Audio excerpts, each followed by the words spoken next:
Beautiful souls, do you have a prayer request or want us to send you healing energy today? Would you like us to be praying for your friend or loved one? If this is you, go to worldslargestprayernetwork.com to submit your prayer request. And while you're there, please sign up to join our team of prayer warriors. The angels say prayer not only opens you to miracles, raises your vibration, and helps you heal, but the more you pray, the more God's presence is felt on earth. Feel your angels' love as they surround you right now, and listen for the positive, loving messages your angels intended specifically for you in today's episode. Hello, beautiful souls. Welcome back to the Angels and Awakening podcast. I'm your host and author, Julie Jancius. And today we're here with Dr. Jeff O'Driscoll. He was a board-certified emergency physician for decades who worked with over 60,000 souls. And you have a lot of experience with near-death passing, people kind of crossing over and coming back, and just kind of I'll let you say it. Jeff, welcome to the show. Thank you. Thank you for having me. I'm honored to be with you. Yes. I did have a lot of experiences in the emergency department, and some of them couldn't be explained by the science I learned in medical school. Okay, you say it so much better than I do. So talk to us a little bit about this, because you've got a book about this as well. And from what I have seen, this all kind of started when your brother passed. He was 15 years old. He passed in a farming accident. And you began to hear from him afterwards, where years later you were in the car. And tell this story of what happened.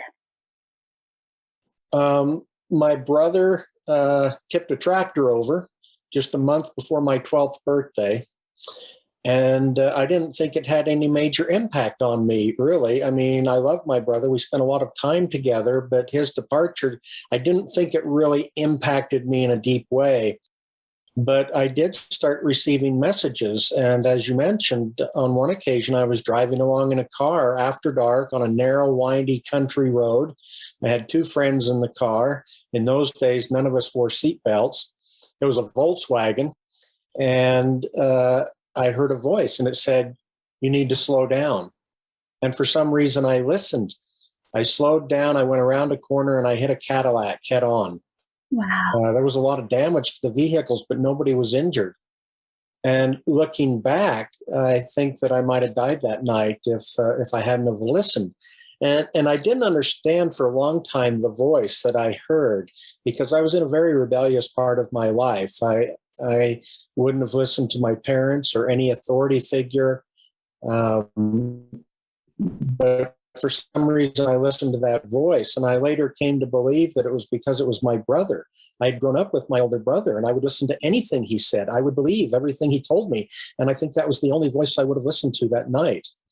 And I must have had a lot of those experiences that I don't remember, because when I was still a teenager, I think I was 19, I approached this woman that was a few years older than me that I really respected.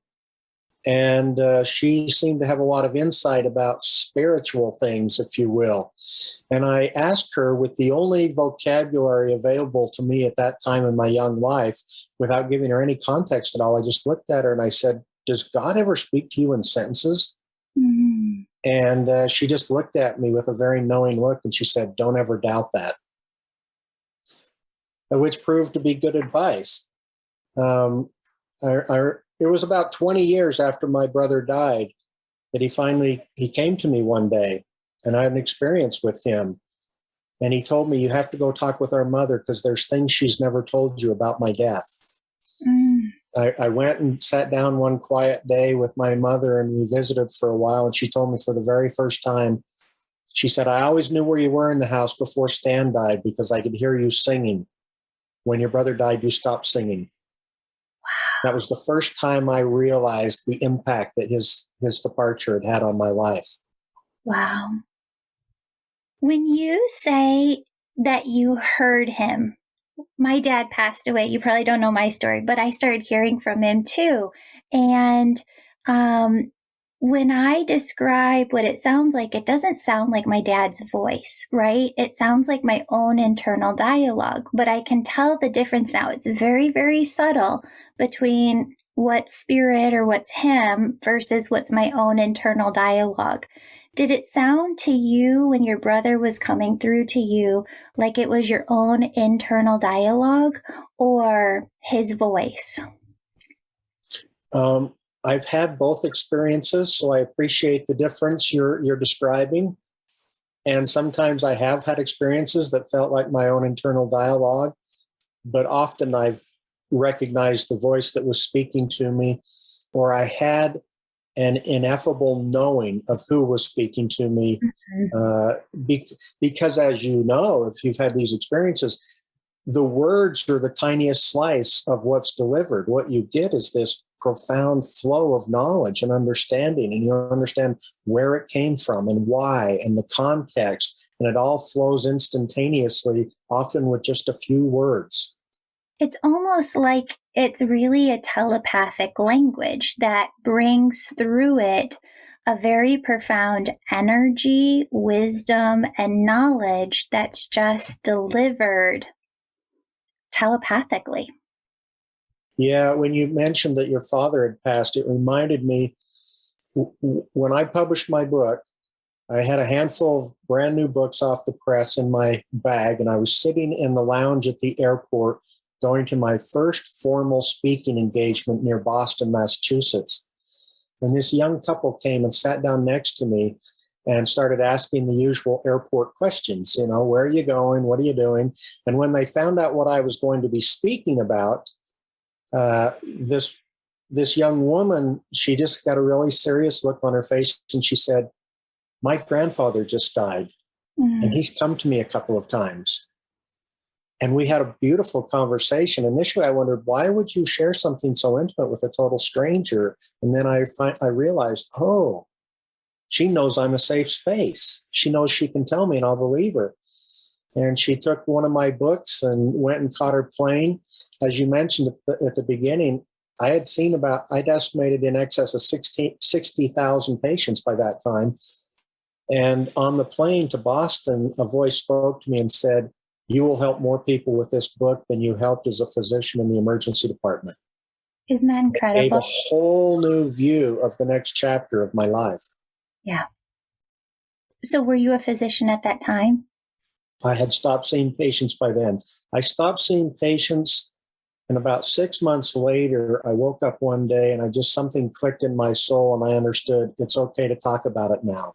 I hadn't talked about my experiences for over 25 years. And within 6 months, I'd written my book, and I was on my way to Boston.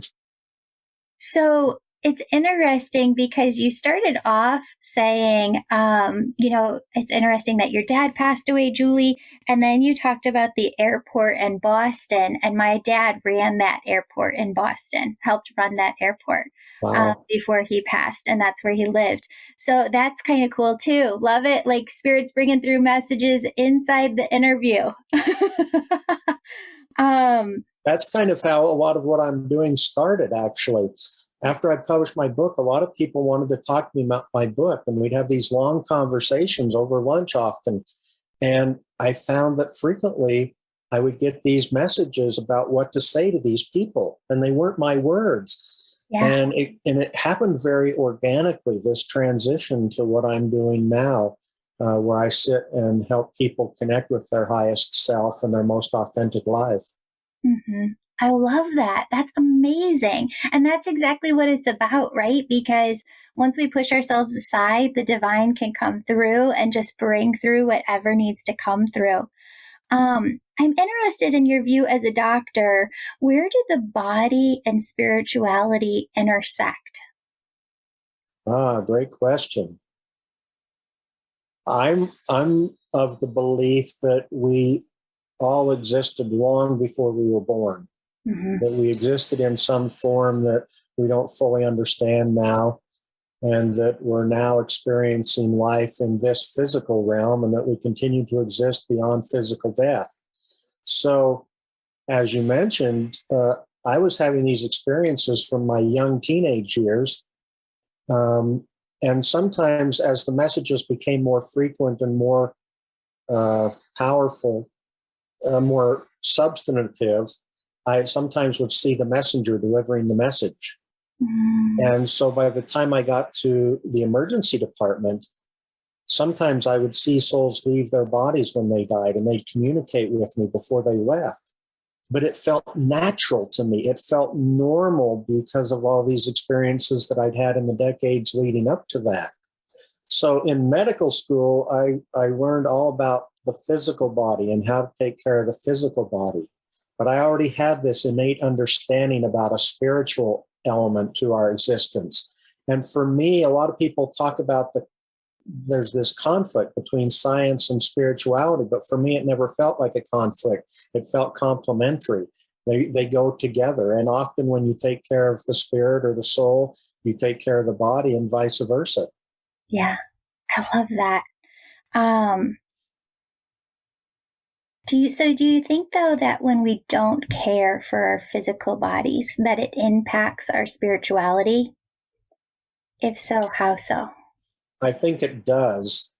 So much of our spiritual existence is immediately around us all the time, and we're unaware of it because we're distracted. Mm-hmm. And sometimes when we don't take care of our physical body, we become more distracted with ailments and aches and pains and physical sensations. And which is why it's so important that we have a practice where we get quiet, we get still, we step out of the physical for a moment, and we experience things spiritual. Because it's not that the spiritual isn't there all the time, it's that we're distracted by things physical. Yeah. I love that. So you have a term that you use, and I want you to explain this to people. A lot of people say near-death experience, but you say near-life experience. Explain to people what you mean by that. Yeah, I coined that term when I was writing my book. And the reason I did is because I have a lot of friends in the near-death community. Many of them, if I mentioned your names, you'd probably recognize them. And I think without exception, all my friends in the near-death community say when they were out of their body, when they were physically dead, they felt more alive than they did at any other time of their existence. They felt more connected, more vital, more powerful, more authentic and whole and complete. They felt alive. And it was that reason that I called them near life experiences, because I think we come most near our fullest life when we step out of the body. Oh, Jeff, that is just so powerful. I love that you coined that term. So what was the first time? Because I know that you had experiences where people passed away that you were working on. They'd come into the emergency room. You did everything that you could to save them, and they'd pass. And you'd see their physical presence leave the body. You'd connect with their energy. And you connected with some of them who would just thank you profusely for trying to save their life. I wonder if you could share some of these experiences and maybe the most profound ones that come to you. One of the ones I've talked about the most happened 25 years ago this year. And a man that was about my age, he was a couple years younger than me. I'd never met him before. He had a car crash a couple 100 miles away from the hospital. He thinks he fell asleep, but he's not certain. And his car rolled over, and it took the life of his wife of 10 years and his 14-month-old son instantly. And his 7-year-old son survived without much injury. This man had a lot of broken bones. He was badly injured internally, and he was extricated from the car and flown to my hospital. When I went into the trauma room, he was unconscious on the gurney, surrounded by a team of caregivers and other doctors taking care of him. And standing in the air above the gurney was his wife, who was now had recently passed in the accident. And she was just filled with light and love and glory and just this beautiful soul that I'd never met before. And yet she talked with me. She communicated her profound gratitude for the care he was receiving. And I walked over, and I wasn't responsible for his care personally. There was others taking care of him. But I walked over and I looked down at him and looked at his badly injured leg. And I checked the pulse in his foot. And I remember thinking, he's going to lose the leg. I might even have said it out loud. And as I looked down at him, I could still see his wife standing in the air behind me because I could see in all directions at the same time. We sent him off to the operating room shortly after that. And I went home never expecting to see him again. But about a month later, I ended up in his hospital room. And I shared with him the experience I'd had, and he started to weep. And he felt so validated by what he shared, what I shared with him, that he had the courage to speak up and tell me that he had actually left his body at the scene of the accident and risen up above the automobile and was in this brilliant, bright, wonderful place. And his wife came to him and said, "You have to go back and raise our other son." And he told me about the experience of re-entering his body.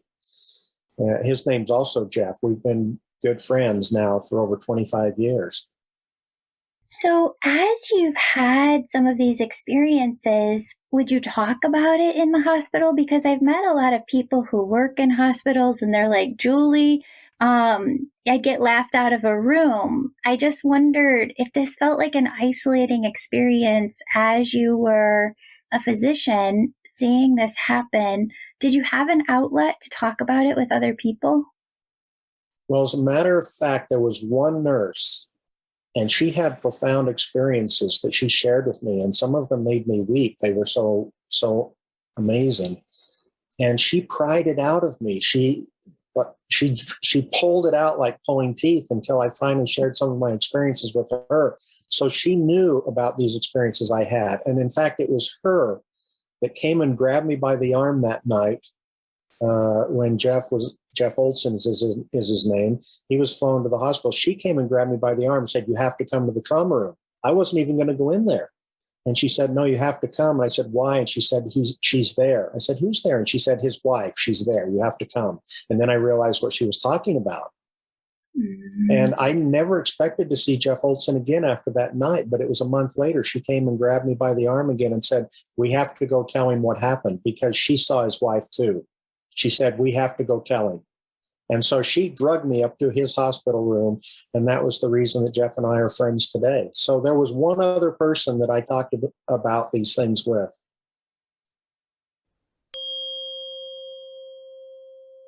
Friends, want a 5-day free trial of the Angel membership? Go to angelwellnesscenter.com/free trial to start your free trial today.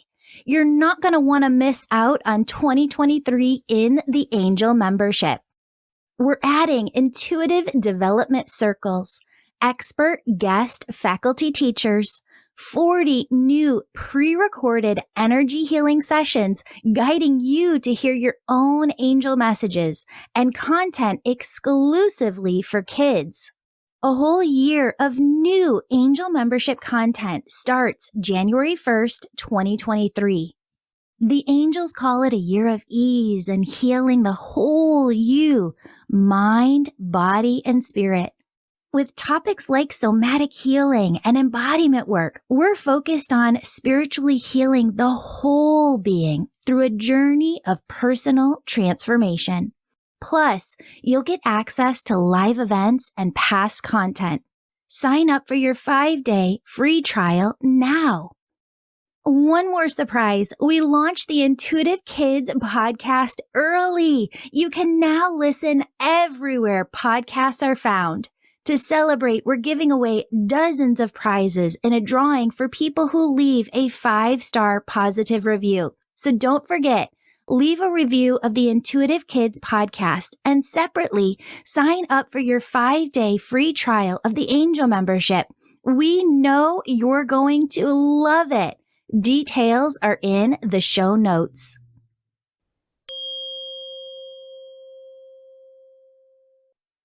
So, as a physician, you've seen so many things in your lifetime. You've studied so many different things. You've studied now near-death experiences, near-life experiences, and what do you make of it? Give us your insights, your aha moments into why does this happen? Well, from a medical standpoint, from a biological standpoint, I don't have a reason why it happens. I don't know why it happens, why some people have it and other people don't. One well-designed study by a cardiology friend of mine in Europe looked at consecutive cardiac arrest patients and in multiple hospitals in Europe. And his study was well designed enough and he was respected enough. It was published in Lancet, which is arguably the most respected medical journal in the world.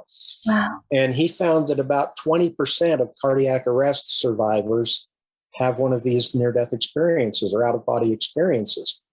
And there's this big question whether are more than 20% actually having the experience and don't remember it, or are only 20% having the experience? And if so, why 20%? In another study looking at ICU patients that have suffered catastrophic illness or major trauma, that number may be as high as 30%.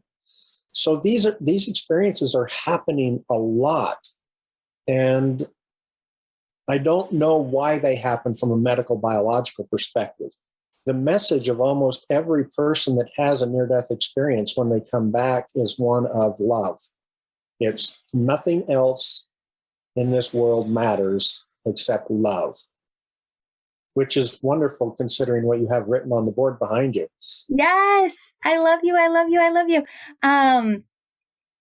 So there are a lot of people out there who are skeptical, right? A lot of women that I work with too have husbands that are skeptical. And what do you say to the people in the near-death, near-life community, the skeptics who will say, what if it's just the brain, right? The brain kind of working in a way that this is something that happens towards the end of life.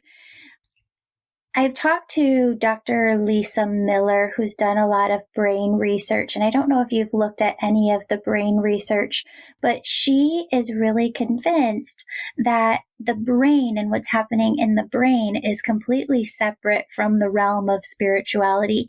And I don't want to put any words into your mouth, but I'm just curious to see if you've looked at any of this and what your opinion is. Yes, I do have an opinion about that. One of my friends, Eben Alexander, was a neurosurgeon in the Harvard. Pardon? He's going to be on the show soon too.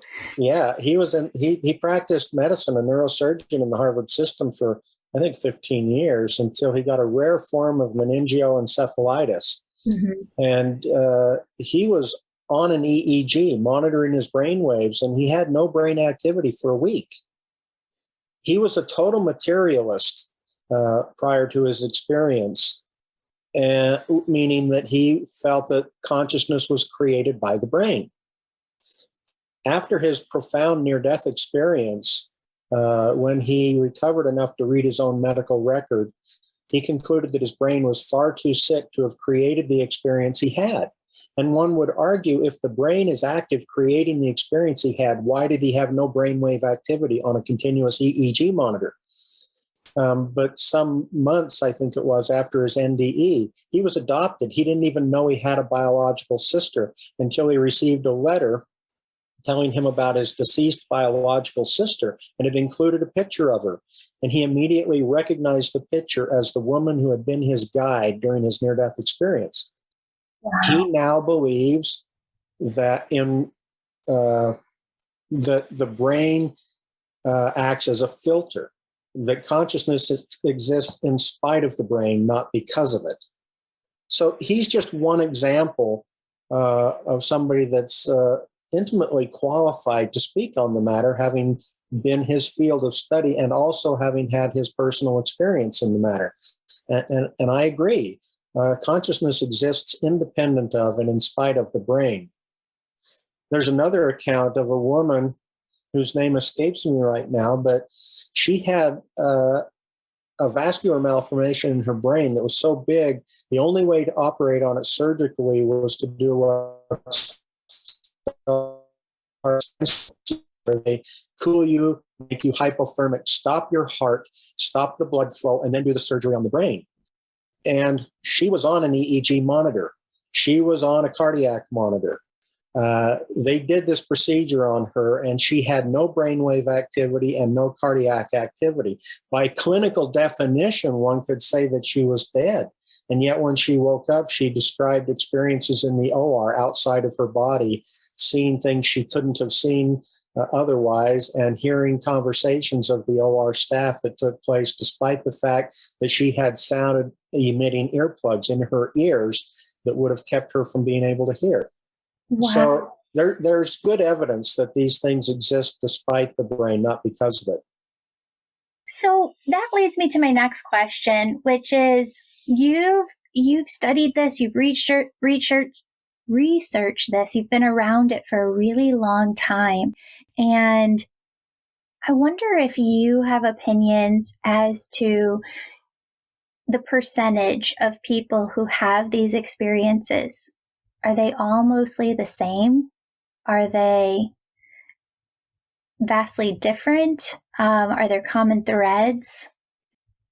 There's some studies that suggest that as much as 5% of the general population, that's 1 out of 20, have had some kind of near-death experience or something related closely to that kind of an experience.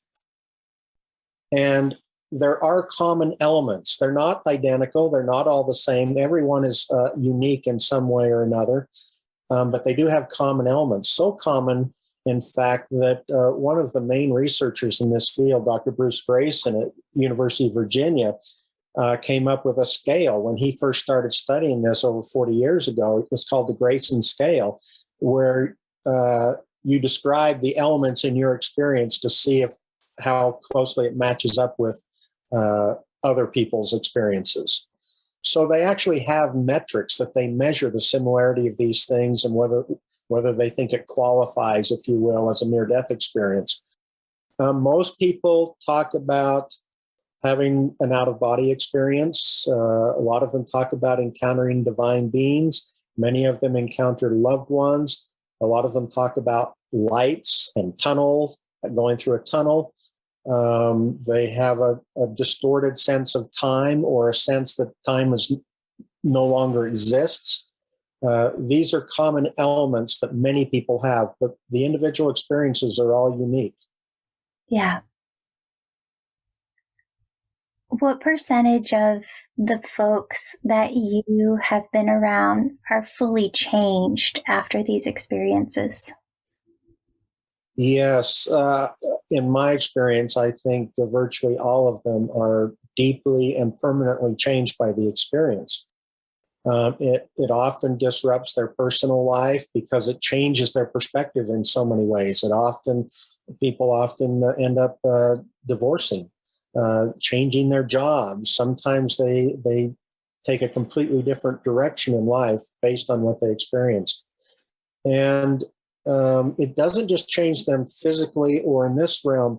It's almost as if a door is opened during their experience and it never quite fully closes afterwards. And they continue, a lot of them, to have spiritual experiences that are difficult for them to describe or explain. And often it makes it difficult for them to feel settled in their life as they had been before. Well, that would signify to me that it's really changed them, who they are as an individual, to change their career, to change spouse. In fact, what you just said is one of the metrics that they look at to argue that this is not just an anoxic brain injury or a temporal lobe seizure or drug-induced hallucination or some of the other explanations that have been posited to explain NDEs. Those experiences almost never have any kind of a permanent effect on somebody in changing their perspective or their philosophies in life or have that kind of permanency. But people that have a near-death experience are often dramatically and permanently changed. And one of the other things that's interesting too is they have this phenomenon where they can recollect the experience as if it happened a moment ago, even if it's decades later. Okay, you cut out just a little bit there at the end, but I think that what you said was even if it's decades later, they can recollect the experience like as if it's yesterday. Right. That's fascinating. So if somebody has a near-death experience who's listening to the podcast or they want to research more, they just want to know good organizations to look at, what would you recommend?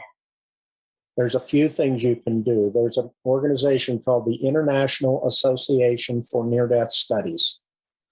AINDS is the abbreviation or the acronym. And they have a website. And there's probably a chapter near you. And in this day and age, even if there's not a chapter near you, there's a chapter doing Zoom meetings once a month that you can join, and you can listen to other people's experiences. You can connect with people who've had similar experiences. And in fact, they have an international conference once a year, and it's being held in September in Salt Lake City, Utah this year. And people are welcome to attend that. They can go to that website and buy tickets and attend that in person. So that's one thing that people can do. If you want to read other people's experiences or record your own for that matter, there's a radiation oncologist named Jeff Long who has a website. It's called NDERF, Near Death Experience Research Foundation is what NDERF stands for. You can go to that website. I think he has nearly or just over 5,000 NDEs on that website that people have logged on and recorded that he's researching, and you can record your own experience there as well. That's fantastic. Jeff, I just want you to be able to promote your book too. Let everybody know what it's called. I'm sure that we can find it over on Amazon, Barnes & Noble. We'll put that information in the show notes below. But tell everybody a little bit more about what they get when they read the book and what it's called. The book is called Near Life Experiences. It's called Not Yet, Near Life Experiences and Lessons Learned. So it's on Amazon. It's on my website. I ship domestically, but if you're international, order it on Amazon. And if you have Amazon Prime and get free shipping, order it on Amazon and save the shipping. But it's also on my website if you want. I actually wrote a series of 6 children's books that are available on my website as well. And I wrote a novel that's on there as well. And I just am about to publish another novel that I'm just doing the final edits on. Also on my website, I offer individual mentoring, and people can sign up for that if they want and send me a message. The book talks about my experiences in the emergency department and the things that I learned from those spiritual experiences, and I'm happy to share them. That's amazing. Thank you so much for that. And thank you for your time and just blessing us with being on the show today. Great to be with you. Thank you so much for having me. Of course. Beautiful soul, thank you so much for joining me today. My name's Julie. You know I'm all about connecting you with messages from your angels and loved ones on the other side. If you've been listening today and you're super excited and just have to know which angels are around you right now, who's connecting with you, and what messages they have for you, go to theangelmedium.com. Register for a session. You can do a reading with me or a member of my team, and we can help you in making sure that your angels are doing the very best they can to support you and guide you to your best life. If this sounds like you, virtual sessions, they're only offered on my website. Sign up today. And if you're the person who's really excited, you can sign up for my Angel Reiki School to become a certified angel messenger. That's for the healers among us who feel called to grow their intuition to the max and serve humanity with their gifts. You'll learn Reiki, mediumship, how to deliver angel messages, and how to get clients. That's the Angel Reiki School at theangelmedium.com or DM me on Instagram at Angel Podcast with any questions. Before you go, connect with your angels by placing your hands on your heart. Take a deep breath. Imagine a doorway filled with God's unconditional love is right in front of you. Step into that love and feel it as it fills your body, chakras, and auric field. Now ask your angels, what would you have me know today? And open yourself to the positive, loving messages they have just for you.